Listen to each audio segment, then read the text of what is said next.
let's jump right in. Last week we talked about praying through transition and change, unexpected transition and change. And so this week we're not going to get any easier. We're going to talk about how do we pray through loss and grief. Right? So this morning's going to be heavy. It's going to be difficult. But as I was sort of reading through and thinking through like prayer and some of those, I came across a story that's from like the World War II era. And so Nazi Germany is sweeping across Europe, and one by one nations were falling, and it was a pretty dark time. France surrendered, and really Great Britain pretty much stood alone at that point in the war. And Hitler's forces were poised to both invade Great Britain and really take over, even starting going towards Russia. And candidly, the situation seemed hopeless if you don't know anything about the World War II and that situation. But in a very quiet part of Wales, a man named Rees Howes had a small little Bible college. And so they dedicated themselves to fighting the war in a very different way. They took and began to pray consistently over and over and over because they believed in the power of intercessory prayer. And so every day, his college would come together, and instead of having classes, instead of having courses, they would pray. Not just general prayers, but very specific prayers. When the British Army was trapped at Dunkirk, which I'm sure many of you have seen the recent movie there, they prayed, and they declared that they believed that God would act. And the usually very choppy English channel, for some unexplained reason, was very calm. So calm that fishermen and anybody with a boat ended up getting in and crossing in just a brave act, and they rescued over 330,000 soldiers. But they continued this pattern throughout the war. They would pray all night long during the Battle of Britain through the air raids. And when Hitler turned his sights towards Russia, they began to pray that he would be turned back and he would be stopped. And although the war continued, history continued to record strange, unlikely events, weird weather shifts, strange enemy delays, and split-second decisions that tip the scales over and over and over again. See, when we think about and we hear about World War II, we really only hear about the conflicts, and that's for good reason. There's a reason that generation is called the greatest generation. But there was another army as well whose battlefield was prayer, and they believed that they could shape history through their prayer and intercession, and God proved that they were right. See, when we think about prayer, sometimes we have this habit of dissociating the power that comes with prayer. Right? We talked about it last week. Taking things in prayer to God is always one of the most important first steps to doing anything, because it's tapping into the unlimited power of the one who is in charge and who controls everything. And so I want to get into that this morning, and I want to think about that and have that in our brains as we begin to think about loss and grief. Because there's very few things in our lives that's more painful than the loss of a loved one. Right? There's very few things that has a habit to cloud our vision and our perspective than the loss of a loved one. Those are hard things to work through. Those are challenging things that we all deal with. The ensuing grief can be overwhelming. And I would wager that for many of us, we know somebody who is going through or has gone through some things like that recently. For some of us, recent isn't even the last calendar year. But it still feels like it. Because maybe we knew this person, maybe we were connected to this person for years upon years upon years. And while they say time heals everything, sometimes time has a way of bringing back what was healed. Right? And so we all struggle. I remember the first time that I really kind of came face to face with like an overwhelming sense of loss, right? Because when you're a kid, when you're young enough, it kind of goes over your head, right? You don't. I was in 7th grade. My sister was in 6th grade, and we had just gotten out for Christmas break. And so there was 2 sisters that we were very close friends with. I was on a sports team with the older sister, and Aaron and the other young lady, that's Aaron's my sister, the other young girl, were like best friends. So later that evening, after we got home, great day, half a day of school, we're out for Christmas break, we got word that they were killed in a car accident right after school. And so I remember it was the first time that as a younger student, I had to process grief and loss of someone close to me. Right? It was the first time that the reality sat in. And candidly, we both struggled with that quite a bit. My sister more so, I guess you could say, than I am, because she was much closer to her. But there were tears, and there were questions, and there was pain, and there was grief. And what I learned through that process is that a lot of times it's not necessarily understanding that is essential to healing as much as it is working through that grieving process. And I know that in times of grief, it feels like as we lose sight of God oftentimes that maybe God has abandoned us. We're angry at that, and we feel forsaken. But the psalmist tells us in Psalm 34 that God is near to the brokenhearted. And so we have a choice in that, and I'm not saying that the choice is easy, but we either get to lean into God and who He is, or we lean out of God. And the way that we handle that grief and the way that we lean will dictate a lot of how that process goes. And so we're going to take a look at a really familiar story this morning in John chapter 11, where we see loss and grief and faith. Now, I'm not going to read all of John chapter 11 to you, right? Because as fascinating as my voice is, you guys, that would get old very quickly. So I'm going to tell you what happens in John 11. I'm going to encourage you to follow along, and then we're going to pull some very specific verses out of the story that kind of illustrate, okay, how do we work through and how do we process loss and grief as a believer? And then, as I have promised last week, at the end, I'll give you a couple of really short one-sentence prayers that, again, nothing magical about the words, but it's a really great starter to get you in conversation with God during those moments.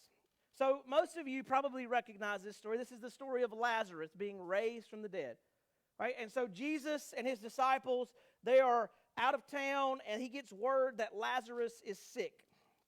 And so they spend a few more days waiting, and then he heads off to see the family. What happens? Anybody? What happens as he's on his way?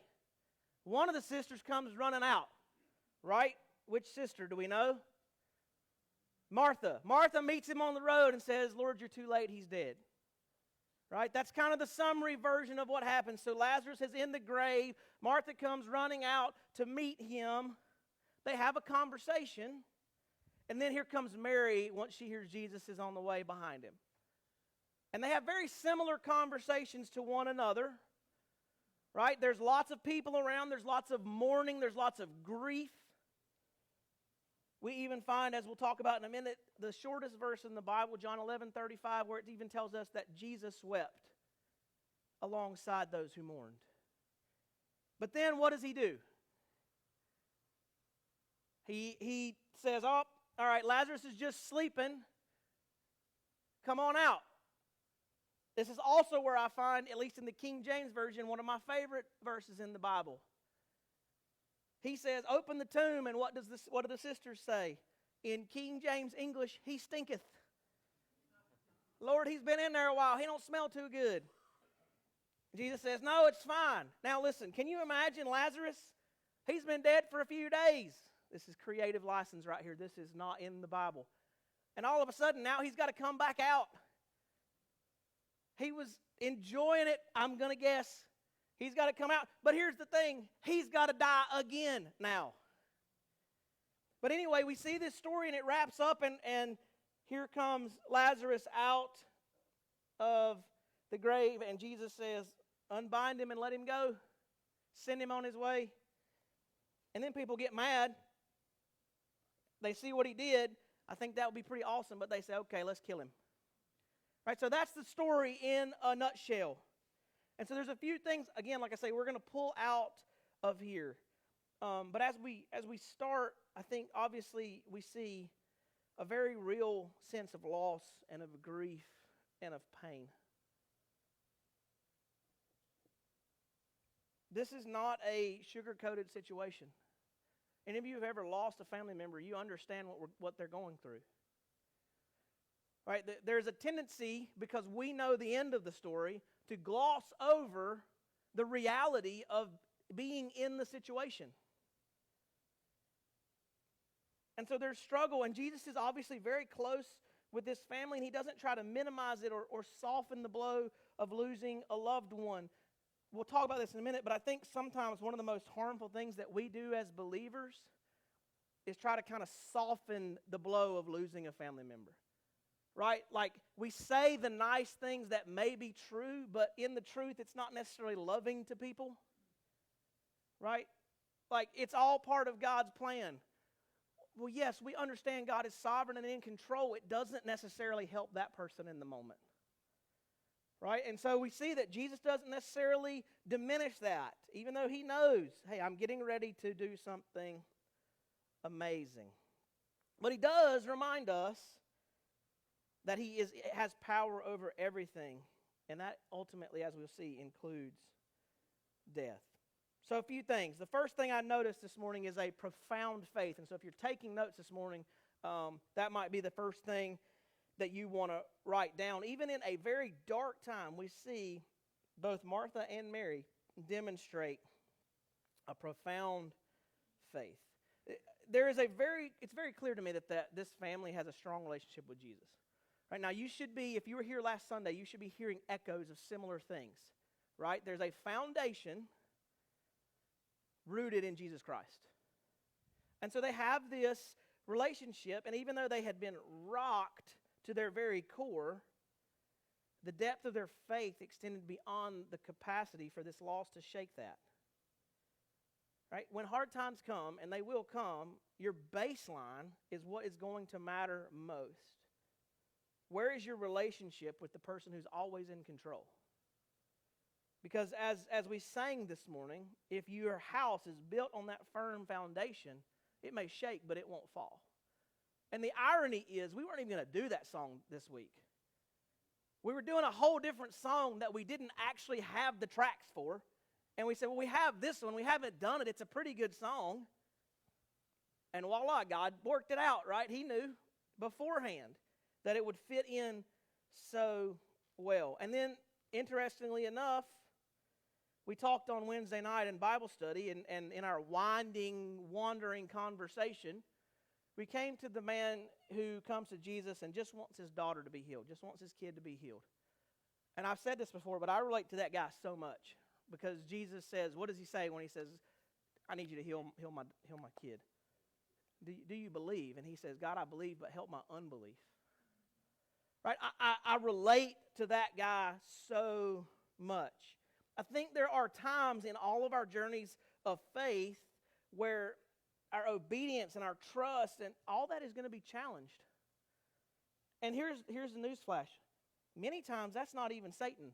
I think that's God using situations to mature us and to grow us and to develop that relationship and that trust and to be able to cling to him no matter how we may feel. Look, we live in a society where feelings are everything. The Bible tells us that your heart will lie to you. Your feelings will lie to you. And so we have to be very careful. That's why Jesus doesn't say, I am the feelings. I am the way, the truth, and the life. Because when we get in the middle of a situation where we don't understand and it's painful and it's difficult, we don't necessarily always feel like leaning further into Jesus. And that's a dangerous place to be.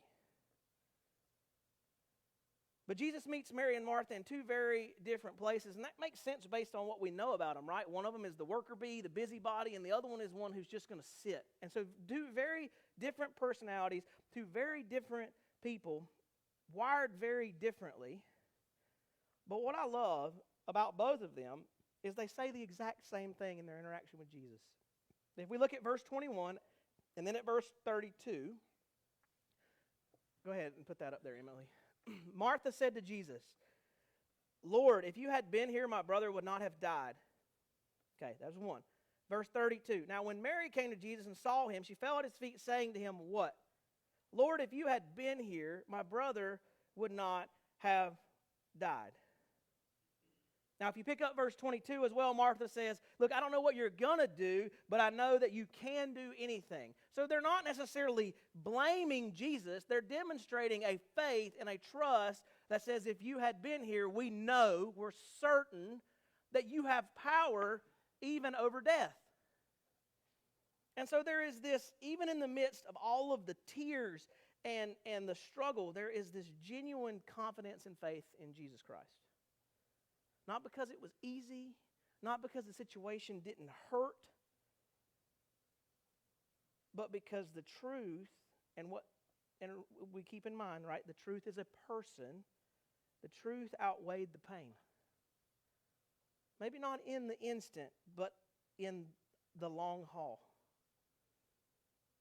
We have a real bad tendency to allow the pain to blind us from the truth. The truth that God is good, that He loves us, that He's the great comforter. And Mary and Martha demonstrate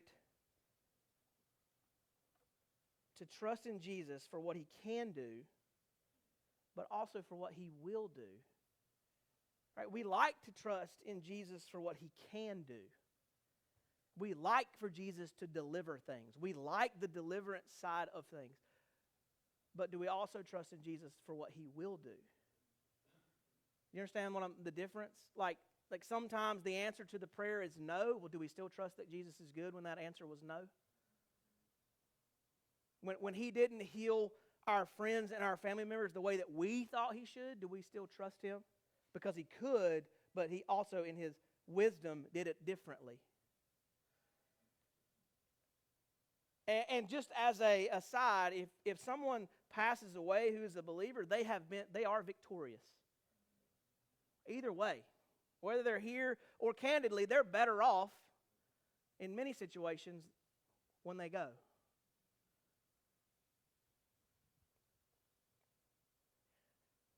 And I've noticed something as I have grown up, because I grew up in like I'm 36, so I'm like between millennials and Gen X, and like I'm in the like lost generation floating around there, like the thing people say about millennials is not true, but like the thing people say about baby boomers and all that generation before me is also not necessarily true.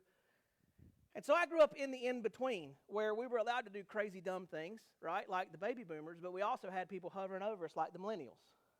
One of the things that I've noticed as I have grown up is that our culture has gotten incredibly pain averse over the years.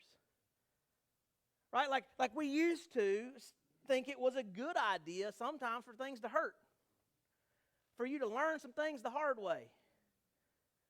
For I remember growing up, and I even say this to my kids sometimes, like, if you're going to be dumb, you better be tough. Right? Like those kind of things. But we've gotten to a place where we think that the best thing for everybody all the time is to protect them from any possible difficult thing. Newsflash, that's like one of the worst things we can do for people. Because then you just end up with overgrown babies who can't deal with anything and tolerate anything and handle any kind of discomfort in their lives. Right? And so this is the thinking in our culture. It's even more dangerous for believers, because the times that my faith and my relationship have grown the deepest with Jesus Christ have been the most difficult, painful times for me spiritually in my life. I don't grow in the good times nearly as much as I grow in the tough times, because I learned to lean into Jesus, and the more I lean into Jesus, the more I understand and believe and experience that He is exactly who He says He is. It's like working out. I got back in the gym this week after doing just some running for a while. I'm so sore right now, y'all. Like, I'm still young enough and dumb enough to think I can still lift weights like I was in high school. You shouldn't start back there. And so but it's in the soreness that is evidence of the growth. Right? It's never easy. It's never simple. And candidly, like if we want to be honest, one of the reasons that we don't grow near as much in the good times is because we're ungrateful and unaware of our blessings when we're in the middle of them. Right? Like that's one of the things, the bad times often help you realize how good the good times were. where the blessings were. Now look, don't hear me say that you should just go seek pain and be stupid and, do that kind of thing. Right? That's not what I'm saying. But there is that opportunity to lean in further into Christ in difficult situations. The second thing I see in this passage is a profound amount of grief. Mourning and weeping, and there was a whole funeral group there, and people were hurting. And as we mentioned, in Jesus wept, John 11:35. Grief's one of those funny things, because we would really rather avoid it. I mean, it's hard to go through. It's hard to walk through and grieving because it's awkward and it's painful and you can't really explain it. And sometimes it's laughing and sometimes it's crying and sometimes it's nothing because you're emotioned out. Right? And all of that may happen in 30 minutes. That's tough. It's one of those things. But here's the deal. Grieving is a healthy process that we should be going through. Look, you can be a believer, you can be filled with joy in the Holy Spirit, and you can still grieve the loss of a relationship here on earth. Even though you likely, hopefully, have the hope and confidence you'll see that person again because they know Jesus Christ as their Lord and Savior. All of that is possible. All of those things can be true at one time. And candidly, I think that most of the times when I've talked with people who are having lots of problems with losing a loved one, it's because they've never grieved properly. They don't go through the process. They've either bought the lie that as a Christian I always have to be happy because they've gone to heaven and I'm going to see them again. Well, it doesn't diminish the fact that you've lost a loved one, even if it's temporarily. There's a country song called Dad's Old Number. Have you guys heard this song? It's by Cole Swindell. You should look it up. He calls the lady who has his dad's old cell phone number. And he says, hey, I'm sorry about all the late calls and the early calls. This was just my lifeline. And he said, and you're probably going to get more when I meet the girl and this, that. Because even though if they're believers, they're going to see one another again, it doesn't diminish the fact that his dad's gone now. Right? And so there's something to be said for all of that. And so sometimes people, they just run from the grief. They just stay busy and they never deal with it. And what happens is we get this emotional and spiritual scarring as a result. Because they stuff that down, and then their relationships begin to suffer. And years later, the results of that, the impact of that will come out. And they'll have to work through it then. It's unhealthy. Because you can't outrun it forever. You simply cannot outrun the grief forever. Other people, they like to pretend it's just not a thing. Look, you can't fake happiness for very long. You just can't. It's empty and it's draining. And I would say that grief is ultimately an opportunity to lean into Jesus, but more importantly, into the hope of salvation found in His resurrection. We grieve and we celebrate because ultimately we know that death does not have a victory for the believer. We grieve the loss, but we celebrate ultimately that loss for us is victory for them, right? To die is gain. Even if it feels difficult in the moment. And then finally, people get stuck in grief and they go into depression. Look, I'm not a clinical psychologist. I don't want to debate the clinical side of depression. I believe you can follow Jesus and have a therapist. I think it's okay to have both. Right? I think that is fine. While grief is healthy, depression is not. Right? Grief is something you work through. Depression is just something you drown in. So just as a totally, I guess, sort of related side, if you're struggling with depression, please come find one of us. We have got a great Christian counselor that can help you work through that. Do not get stuck in depression. Because depression is just leaning further and further and further into yourself and not leaning into Christ and processing through that. Working into grief should put you on a path to healing. But even when you heal, there's still scars. Right? I mean, talk to somebody who has lost a spouse. Talk to somebody who's lost a child. There are scars, and just because you've healed doesn't mean, A, the process wasn't painful, and B, sometimes it still hurts. How many of you guys have ever had to put an injured limb into traction before? Anybody? Yeah, okay, I assumed you would have. So when I was in college, I got the opportunity to lead backpacking trips on the Appalachian Trail. Really cool job, cool gig. Part of that was I had to train and certify in wilderness first aid. Now, what I'm getting ready to tell you, let me give you a caveat. Wilderness first aid means ambulances are hours upon hours away. So please don't do this in the Walmart next time, okay? You see somebody hurt. There are some very specific things. Well, one of the things that you will occasionally come across is people with significant broken legs because of mountain biking. So broken femurs, and that's bad. Like the people who are in medical can tell you, if you break that bone, it's a bad day. Well, given certain sets of circumstances, sometimes you have to, the best thing you can do is reset that limb in the wild. Again, do not do this in Walmart. This is a very specific, very small portion of times. But do you know how you do that? You grab that leg and you yank it to line it back up and splint it. Now, breaking the leg hurt. You know what hurts more? Grabbing the broken limb and yanking that dude and setting it. But it's just like if you've ever had like a broken nose. Sometimes there's a little bit of pain that comes before the healing. And sometimes there's pain and then pain that is required for the healing. Again, please don't get us on the news for trying to medically administer something to someone down the street. It hurts. It's difficult. But if you never go through it, in the case of your leg, you'll probably die and at best never walk right again. So there is a choice in some of that. Julie and I have some friends in Ohio. I'm just going to warn you, the next two stories are going to be incredibly emotional, so just be aware.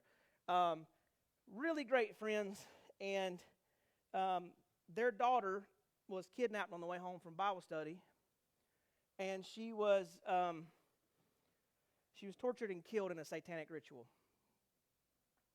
And this was all before we knew them, many, many, many years ago. The wife, whose name is Becky, she wrote a book called Through My Tears, Awash in Forgiveness. And it details her journey of grief and forgiveness for the guy who ultimately killed her daughter. She processed that grief and she made her way through that. But she still misses her daughter. I remember sitting on the plane, and I shouldn't have done this because I got warned not to do this, but we're on the plane on the way back, and they had given me a copy of this book.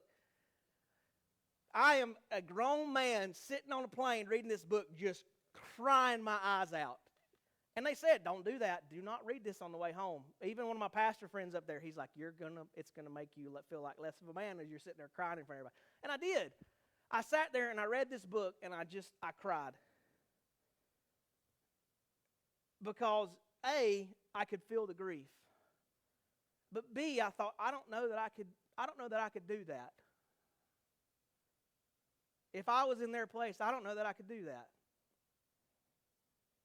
And just following that journey, the hardest thing I've ever done in my life, I was a student pastor at New Life in Charlotte, where we were before this.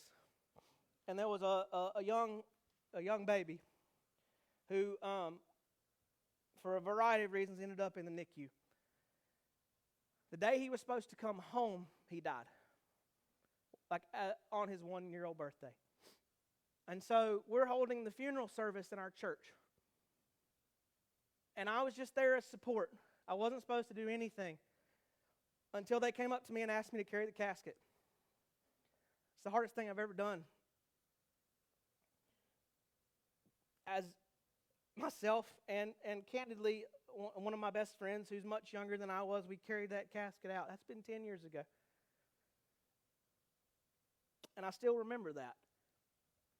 What made it harder was fast forward a few years down the road, and we're at summer camp. His oldest brother's at summer camp. We had session, we had our group time, and after our group time, his older brother was just still sitting there.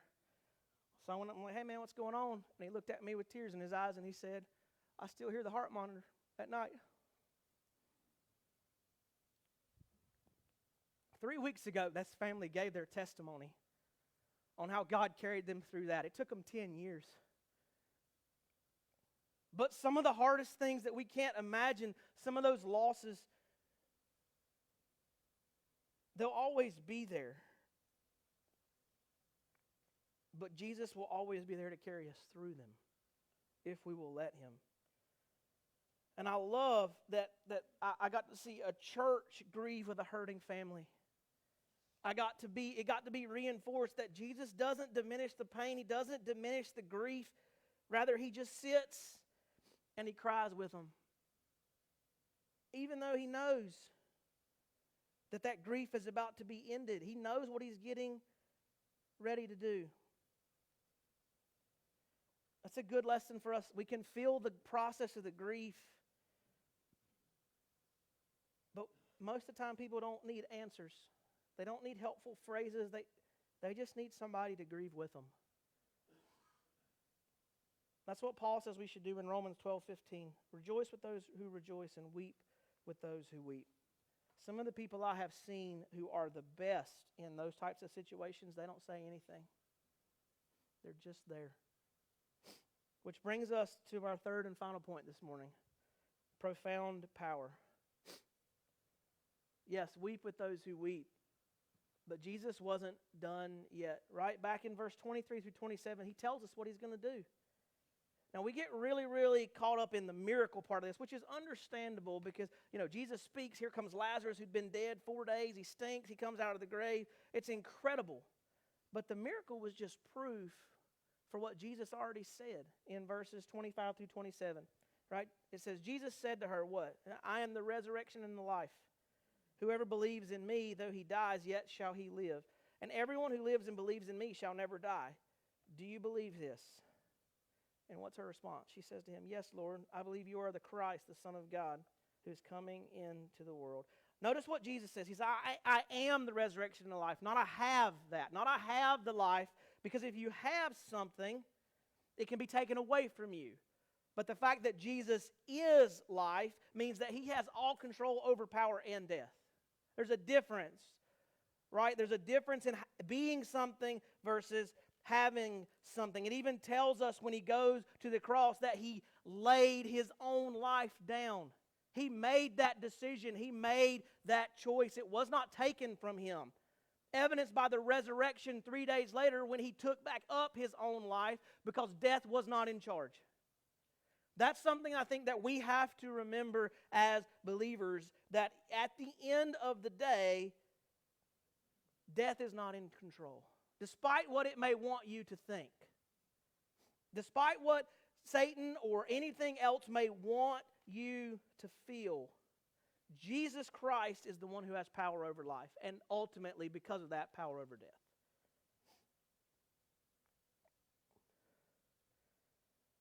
And so it was kind of a foregone conclusion, right? Like you would think the Scripture would make a bigger deal out of this. It doesn't. It's like one verse. If somebody raised somebody from the dead today, this would be everywhere on the news for forever and a day. The Bible gives it one verse. Why? Because John already knew, and the people reading the text at the time already knew. It was a mismatch. Jesus versus death is not a fight. It's like putting the Pee Wee football team against the Chiefs. We already know what's going to happen. It's going to be short, it's going to be fast, and the Chiefs are going to win. It's the same thing when we think about death, because Jesus is in control. Up until this point, death has been allowed to win, but not anymore. This is the opening, if you want to think of it in the context of a fight, if you will, this is like the opening blow to Jesus' victory 10 chapters later in the resurrection. He's already proving that death that we have known for forever throughout human history, and death as we have known it, has only been allowed to do what it has been allowed to do. Death no longer gets the final say. Jesus has the final word, and that word is, I am the resurrection and the life. So as we wrap up this morning, I want to take and encourage you it is possible in the middle of loss, in the middle of grief, that you have both profound faith and profound grief. You can do both of those things.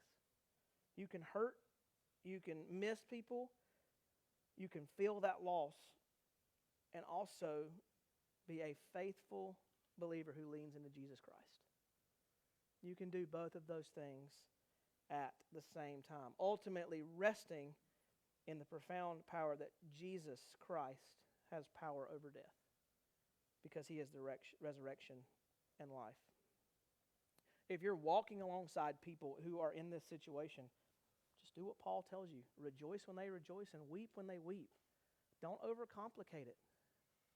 Remind them of who Jesus is and of what he has done. Celebrate the person's life alongside them. Let them borrow your faith when they need it. So, what are a couple short prayers that we can pray in these situations, personally or maybe alongside a brother or sister as we're helping to bear this burden? I really like Philippians 4:7 here. Super simple. Just peace of Christ, guard my heart and mind.